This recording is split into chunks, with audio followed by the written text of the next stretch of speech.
Give us some time, এটা নিয়ে আমরা একটু আলোচনা করি, দেখি, and then we need to find out যে এখানে কোন কোন জায়গায় ইমপ্রুভমেন্ট দরকার আছে কি নাই। 189 রানের টার্গেট দিয়েও যদি বাংলাদেশ হেরে যায় এত বাজে বোলিং করার কারণে, তাহলে এটা নিয়ে আসলে বলার মতো কোনো ভাষা নাই। এইভাবে যদি বাংলাদেশ একের পর এক হারতে থাকে টি-20-তে, তাহলে বিসিবির যিনি বর্তমান প্রেসিডেন্ট আছে তামিম ইকবাল খান, ওনাকে এই বর্তমান টি-20 টিম নিয়ে কিংবা এই দলটা নিয়ে ওনাকে 1000 বার না 1000 বারের বেশি ভাবা উচিত। কারণ পরপর দুইটা ম্যাচ হেরে যাওয়া মানে অতি লজ্জাদায়ক, অতি প্যারাদায়ক, অতি দুঃখজনক। দেখেন, একটা ম্যাচ হারতেই পারে, এর আগের ম্যাচটা ঠিক আছে, ঠিকঠাক ছিল, হেরে গেছে, কিছু করার নাই। বাট আজকের যে ম্যাচটা, বিশ্বাস করেন বাজে বোলিং আর বাজে ফিল্ডিং করার কারণে কিন্তু ম্যাচটা একদম পুরাই হাতছাড়া হয়েছে। অস্ট্রেলিয়া দ্বিতীয় ম্যাচ জিতে মোটামুটি সিরিজ জিতে নিছে, বাংলাদেশ থেকে এসে তারা স্বাগতিক হয়ে সিরিজ জিতে নিছে।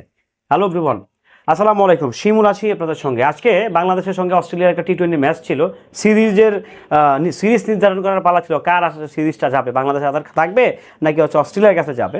তো এই ব্যাপারটা নিয়ে আমার খুব সন্দেহ ছিল, আমার শুরু থেকে ডাউট ছিল, খেলাটা আমি দেখি নাই আজকে, যে হারতে পারে বাংলাদেশ, সেরে যেতে পারে। কারণ টি-20তে বাংলাদেশ এত কাঁচা ভাই, তারা ওয়ান ডে ছিঁড়া ফেলাইবে, ওয়ান ডে ছিঁড়বে, বাট টি-20তে তারা টু বি অনেস্ট অনেক বেশি লুজার। আমি বলবো বাংলাদেশ অনেক বেশি লুজার। না হলে ভাই 189 রানের টার্গেট দিলে, খুব সুন্দর বোলিং করলে এই ম্যাচটা অস্ট্রেলিয়া জীবনে জিততে পারে, এটা জিততে পারে।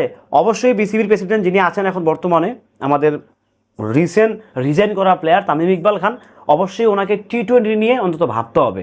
টেস্ট দরকার নাই, টি-20 নিয়ে হলে অন্তত ওনাকে ভাবাই উচিত। কারণ চিন্তা করেন একটা বার, এভাবে যদি চলতে থাকে, এভাবে যদি একের পর এক ভাউতাবাজি টাউটাবাজি চলতে থাকে, এটা তো আসলে দুঃখজনক। এটা চরম লেভেলে একটা খেলাতে হার জিত থাকবেই। এই জন্য টানা দুইটা ম্যাচ হেরে যাবে, দুইটা ম্যাচ হারা হয়তো সিরিজটা অস্ট্রেলিয়াতে দিয়ে দিছে, তাই না?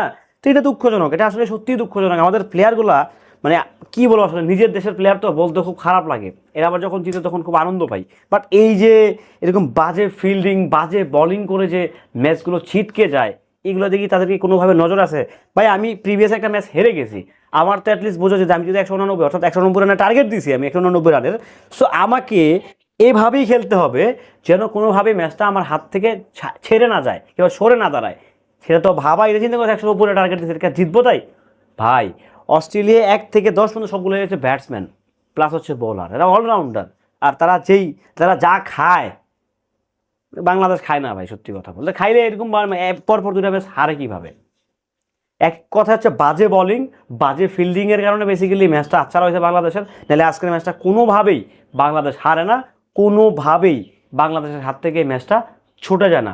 অত্যন্ত দুঃখজনক হলো সত্যি, আজকেও বাংলাদেশ হেরে গেছে, বাট কিচ্ছু করার নাই। নেক্সট টাইম হয়তো নেক্সট টাইম কিংবা পরের যে ম্যাচটা আছে সেটা তোমরা জিততেও পারে, হারতেও পারে, কিংবা হোয়াইট ওয়াশ হতে পারে, দেখি কি হয়। তবে তামিম ভাইকে এই ব্যাপারটাতে 1000 বার চিন্তা করতে হবে। টি-20 নিয়ে ওয়ান ডে মাসাল্লাহ এখন মোটামুটি স্টাবলিশ হয়ে গেছে, ওয়ান ডেতে বাংলাদেশ কিছুটা করতে পারে, বাট টি-20তে কেন জানি বিগড়ে যায় বাংলাদেশ। টি-20তে আসলেই কেন জানি কী কারণে জানি আউলে যায় বাংলাদেশ, কোনোভাবেই তাদের ইমপ্রুভ হচ্ছে না টি-20তে। সো বেশি ইমপ্রুভ আনা উচিত, চেঞ্জেস আনা উচিত। যারা ভালো খেলে তাদেরকে এখানে ইনক্লুডিং করা উচিত, যারা বাজে খেলে তাদেরকে পাশা নিচে ঠস করে 3টা লাথি মেরে বের করে দেওয়া উচিত। যাই বেশি কিছু বললাম না, ভালো থাকবেন, সুস্থ থাকবেন, আল্লাহ।